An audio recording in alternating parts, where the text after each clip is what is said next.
প্রাচীনকালে একটি গ্রামে একজন লোক বাস করত, যিনি একটি ঘোড়া পালতেন। সেই লোকের 4টি ছেলে ছিল। বাবার কাছে তারা 4 জনেই প্রিয় ছিল, কিন্তু তারা ছিল প্রথম শ্রেণীর বোকা। যখন সেই লোক মারা গেল, তখন তার ছেলেরা পরস্পরের সঙ্গে পরামর্শ করে বলল, বাবা তো এই দুনিয়া থেকে চলে গেছে, এখন এই ঘোড়াটাকে কে পালবে? তারা একসঙ্গে সিদ্ধান্ত নিল যে ঘোড়াটাকে কেটে নিজেদের মধ্যে ভাগ করে নেবে, আর প্রত্যেক ভাইয়ের ভাগে ঘোড়ার একটি করে পা আসবে। কিন্তু তাদের জন্য সমস্যা হলো এই যে ঘোড়ার বাকি শরীরটাকে কিভাবে ভাগ করা যায়। তারা ঘোড়ার পাশে দাঁড়িয়ে এই হিসাব নিকাশ করছিল। এমন সময় একজন লোক সেখান দিয়ে যাচ্ছিল। সেই 4 ভাইয়ের কাছে জিজ্ঞাসা করলো, ভাইয়েরা, তোমরা কোন বিষয়ে নিজেদের মধ্যে ঝগড়া করছো? আমাকে বলো, হয়তো আমি তোমাদের সমস্যার কোনো সমাধান বের করতে পারি। 4 ভাইয়ের মধ্যে একজন উত্তর দিল, আমরা 4 ভাই, আপনি আমাদের বলুন, আমরা এই ঘোড়াটাকে নিজেদের মধ্যে সমানভাবে কিভাবে ভাগ করব। সেই লোক বলল, এটা তো খুব সহজ। এমন করো, এই ঘোড়াটাকে বিক্রি করে দাও, আর যে টাকা পাবে তা নিজেদের মধ্যে ভাগ করে নাও। 4 ভাই এই কথা রাজি হয়ে গেল এবং ঘোড়া বিক্রি করতে শহরের দিকে রওনা হলো। পথে তারা একটি জঙ্গলের মধ্যে দিয়ে যাচ্ছিল। সেখানে রাত হয়ে গেল। 4 ভাই সারাদিনের ক্লান্তিতে জর্জরিত ছিল। তারা যেই শুয়ে পড়ল, তাদের ঘুম এসে গেল। তারা যখন গভীর ঘুমে মগ্ন ছিল, তখন রাতের কোনো এক সময় একজন চোর সেখান দিয়ে গেল। সে দেখল 4 জন লোক নিশ্চিন্তে ঘুমাচ্ছে আর জোরে জোরে নাক ডাকছে। চোরটি ধীরে ধীরে ঘোড়ার দিকে এগিয়ে গেল, ঘোড়ার দড়ি খুলে দিল এবং আস্তে আস্তে ঘোড়াটাকে নিয়ে সেখান থেকে পালিয়ে গেল। কিছুক্ষণ পর এক ভাইয়ের ঘুম ভাঙল। সে দেখল ঘোড়াটা সেখান থেকে গায়েব। তৎক্ষণাৎ সে অন্য ভাইদের জাগিয়ে বলল, আমাদের ঘোড়াটা চুরি হয়ে গেছে। এক ভাই হাই তুলতে তুলতে বলল, ঘুমাও ঘুমাও, রমজান খান নিয়ে গেছে, হয়তো সকালে দেখা যাবে। সকালে যখন 4 ভাইয়ের ঘুম ভাঙল, তারা রমজান খানকে খুঁজতে বেরিয়ে পড়ল। পথে তারা একটি উটের পায়ের ছাপ দেখল। তখন তাদের মধ্যে একজন বলল, দেখ, এটা উটের পায়ের ছাপ। দ্বিতীয় জন বলল, ভাই, এটা একটা পুরুষ উটের পায়ের ছাপ। তৃতীয় জন বলল, এই উটটা তো এক চোখে কানাও মনে হয়। এবার চতুর্থ জন বলল, দড়ি ছিঁড়ে পালিয়েছে হয়তো। তারপর তারা 4 জন এগিয়ে গেল। এখনও খানিকটা দূর যাওয়ার পর তারা দেখল একজন লোক উদ্বিগ্ন অবস্থায় আসছে। সে তাদের জিজ্ঞাসা করল, তোমরা এখানে কোনো উট দেখেছো কি? তাদের মধ্যে একজন বলল, পুরুষ উট। দ্বিতীয় জন বলল, এক চোখে কানাও ছিল। তৃতীয় জন বলল, দড়ি ছিঁড়ে পালিয়েছিল। সেই লোক বলল, হ্যাঁ, একদম ঠিক, বলো উটটাকে কোথায় দেখেছো? 4 ভাই আবার একসঙ্গে বলল, আমরা তো উট দেখিনি, অন্য কোথাও খুঁজে দেখো। সেই লোক বলল, তোমাদের কথায় আমি কিভাবে ভরসা করব? তোমরা সব কিছু জানো, আর এখন বলছো যে এ সম্পর্কে কিছুই জানো না। আমার স্ত্রী নিশ্চয়ই তোমাদের কাছে আছে।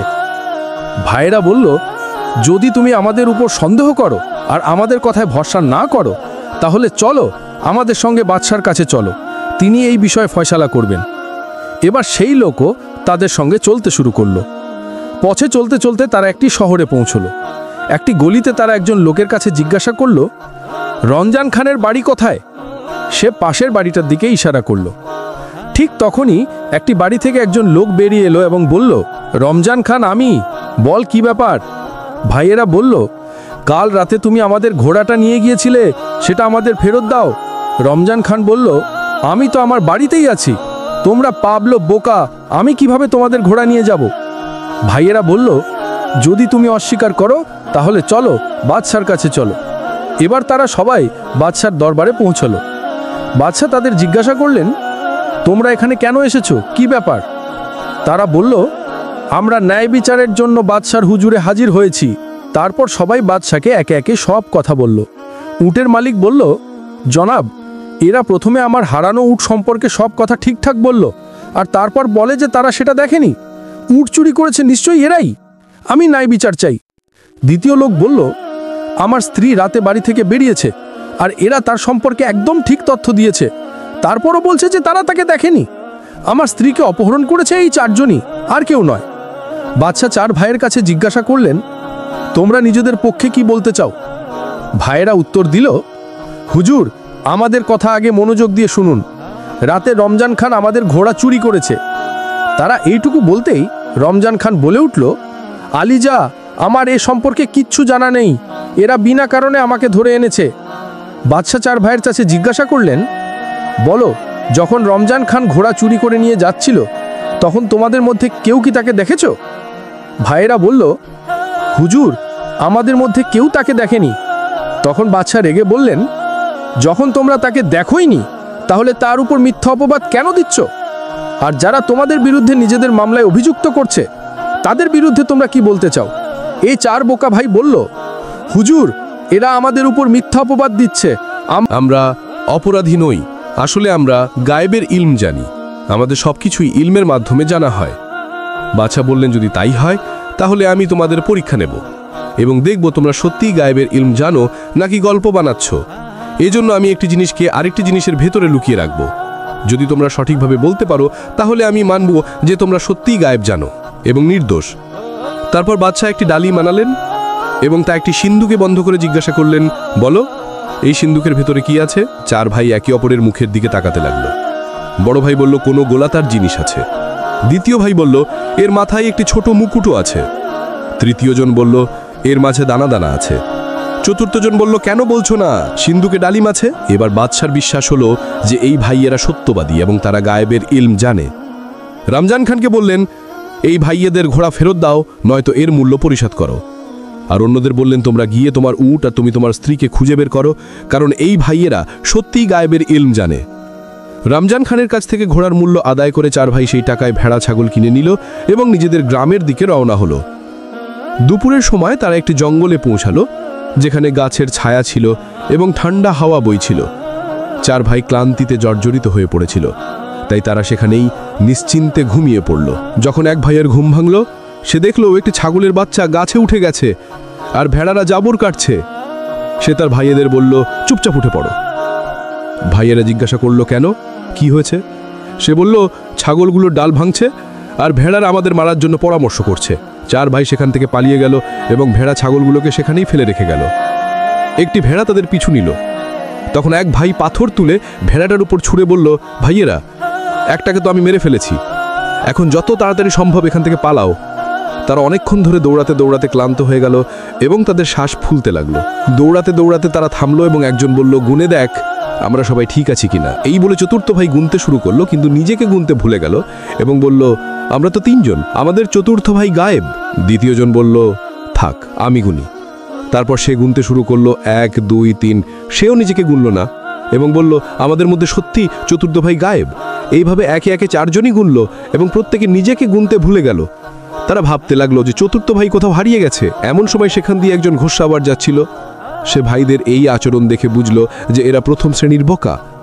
সে বলল, যদি আমি তোমাদের গুনতি পুরো করে দিই তাহলে আমি কি পাবো? ভাইয়েরা বলল, তাহলে আমরা সবাই তোমার গোলাম হয়ে যাব, তুমি আমাদের যেখানে নিয়ে যাবে আমরা তোমার সঙ্গে যাব।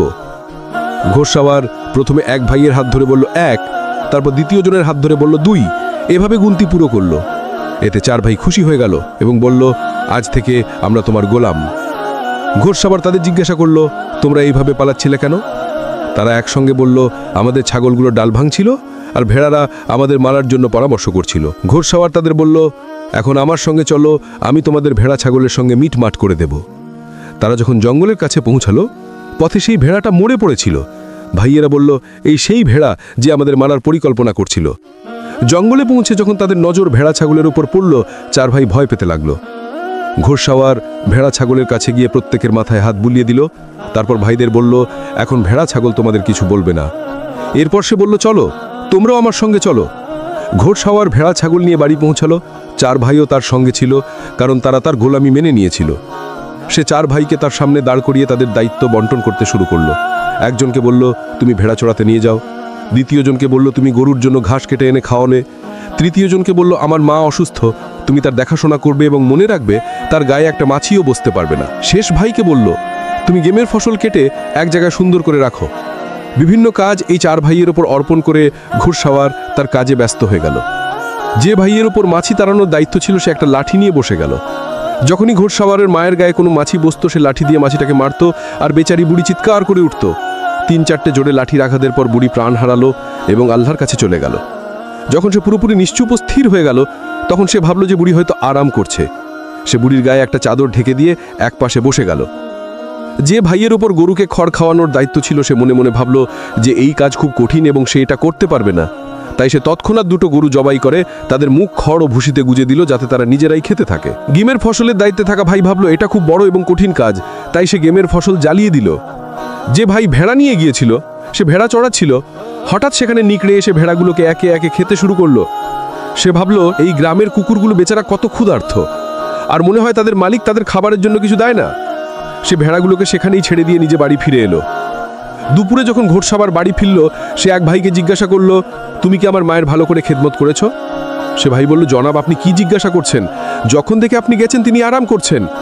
যখন ঘোড়সাওয়ার চাদর তুলে দেখল, তখন তার মায়ের মুখ রক্তে ভেজা এবং তিনি মারা গেছেন। ঘোড়সাওয়ার কাঁদতে কাঁদতে ভাবল, অন্য ভাইদেরও খবর নেওয়া যাক, কে জানে তারা কি কি করেছে। সে গরুর দায়িত্ব থাকা ভাইকে জিজ্ঞাসা করলো, তুমি কি করেছ? সে বলল, এখনো গরুদের মুখ ভুসিতে গুজে রেখেছি, যাতে তাদের পেট ভালোভাবে ভরে, তারা নিজেরাই খাচ্ছে। ঘোড়সাওয়ার যখন দেখলো গরুদের মাথা কাটা এবং ভুসিতে গোজা, এর পাশে গেমের ফসলের দায়িত্বে থাকা ভাইকে জিজ্ঞাসা করলো, তুমি কি ফসল কেটেছ?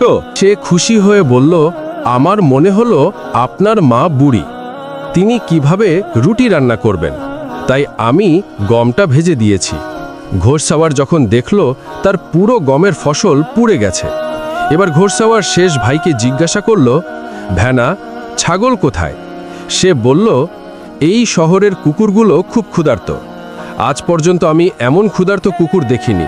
তারা এসে ছাগল খেতে শুরু করলো, আমি তাদের খেতে দিয়েছি এবং তাদের বাধা দেওয়ার চেষ্টা করিনি। ঘোড়সাওয়ার সবার কথা শুনে মাথায় হাত দিল এবং চারজনকে ডেকে বলল, তোমরা আমাকে এমন ক্ষতি করেছ যে আমার আগামী প্রজন্ম এটা মনে রাখবে। তোমরা আমার মাকে মেরে ফেলেছ এবং আমার ব্যবসা ধ্বংস করে দিয়েছ। যাই হোক, তোমরা ভোলা এবং বোকা, তাই আমি তোমাদের মাফ করে দিচ্ছি। এখন তোমরা এমন করো, একটা বেলচা নিয়ে কবরস্থানে যাও এবং সেখানে এমন একটা কবর তৈরি করো যা কানের সমান গভীর হবে। চার ভাই কবর খোঁড়ার জন্য কবরস্থানে রওনা হলো এবং সেখানে পৌঁছে একজন বেলচা দিয়ে মাটি খুঁড়ল। দ্বিতীয় ভাই তার কান সেখানে রেখে বলল, এই কবর তো কানের চেয়ে বড় হয়ে গেছে। বাকি ভাইয়েরা তাদের কান কবরে চিহ্ন রেখে বলল, এই কবর তো কানের চেয়ে বড় হয়ে গেছে। তারা ভাবল ঘোড়সাওয়ার ইতিমধ্যেই তাদের উপর রাগান্বিত, আর যদি কবরটা বড় হয়ে যায় তাহলে আরও বেশি রাগ করবে। তারা কবরটা সেখানেই ফেলে রেখে বাড়ি ফিরে গেল, ভেবে যে কবর তৈরি হয়ে গেছে। ঘোড়সাওয়ার অবাক হলো যে এরা এত তাড়াতাড়ি ফিরে এলো কিভাবে। সে জিজ্ঞাসা করল, তোমরা কি কবর খুঁড়েছ নাকি এমনি ফিরে এসেছ? এক ভাই বলল, জনাব এটা তো কোনো কঠিন কাজ ছিল না, আমরা কবর খুঁড়ে ফিরেও এসেছি। ঘোড়সাওয়ার বলল, এই কাজতে অনেক সময় লাগে, জানি না তোমরা এত তাড়াতাড়ি কবর কিভাবে খুঁড়ে ফেললে। চলো আমার সঙ্গে চলো, আমাকে দেখাও। কবরস্থানে পৌঁছে তারা কবর খুঁজতে লাগলো, কিন্তু কবরটা কোথাও পাওয়া গেল না। কবর খুঁজতে খুঁজতে অনেক সময় লেগে গেল। অবশেষে এক ভাই বলল, জনাব এই দেখুন, এটা কানের সমান কবর। ঘোড়সাওয়ার বলল, আরে বকারা, আমি কানের দিকে ইশারা করে গভীরতার কথা বলেছিলাম, এটা তো মাত্র এক মুঠো মাটির কবর। তারপর সে বলল, তোমরা চার ভাই যাও এবং আমার মায়ের লাশ নিয়ে এসো, আমি নিজেই তার জন্য কবর খুঁড়ব। চার ভাই গিয়ে মৃত বুড়িকে খাটে রেখে দৌড়ে কবরস্থানের দিকে এলো, কিন্তু পথে বুড়িটা খাট থেকে কোথায় যেন পড়ে গেল। কবরস্থানে পৌঁছে যখন তারা খাট রাখলো, তখন একে অপরের মুখের দিকে তাকাতে লাগলো। ঘোড়সাওয়ার জিজ্ঞাসা করল, আমার মা কোথায়? তারা বলল, জনাব আমরা লাশ নিয়ে আসছিলাম, কিন্তু সে পথে কোথাও পালিয়ে গেছে। এখন আমরা এখানে পৌঁছেছি, আমরা যা দেখেছি তা হলো খাটটা খালি। ঘোড়সাওয়ার বলল, একটা মৃত মানুষ কিভাবে পালাতে পারে? তারপর রাগে বলল, যাও আমার মাকে যেভাবেই হোক খুঁজে নিয়ে আসো, নয়তো তার জায়গায় তোমাদের চারজনকে এখানে কবর দেব। চার ভাই বুড়ির লাশ খুঁজতে যাচ্ছিল। পথে তাদের এক বুড়ি নজরে পড়ল যে কাঠ জড়ো করছিল। তারা সেই বুড়িকে বলল, তুমি এখানে কাঠ জড়ো করছো আর ওদিকে তোমার ছেলে আমাদের জ্যান্ত কবর দেওয়ার হুমকি দিচ্ছে, চলো আমাদের সঙ্গে চলো। চার ভাই জোর করে সেই বুড়িকে ধরে খাটে শুইয়ে দিল এবং কবরস্থানের দিকে রওনা হলো। বেচারি বুড়ি চিৎকার করতে লাগলো, কিন্তু ভাইয়েরা কিছুই শুনল না।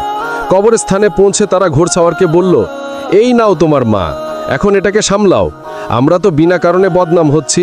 এই এখনো আসতে চাইছিল না, আমরা জোর করে ধরে এনেছি। ঘোড়সাওয়ার বুড়িকে দেখে তার কাছে ক্ষমা চাইল এবং বলল, এরা আমার বুড়ি মায়ের লাশ কোথায় যেন হারিয়ে ফেলেছে আর তার জায়গায় তোমাকে তুলে এনেছে, আমি এর জন্য ক্ষমা চাই। এরপর ঘোড়সাওয়ার নিজে গিয়ে তার মায়ের লাশ খুঁজে এনে তাকে দাফন করল।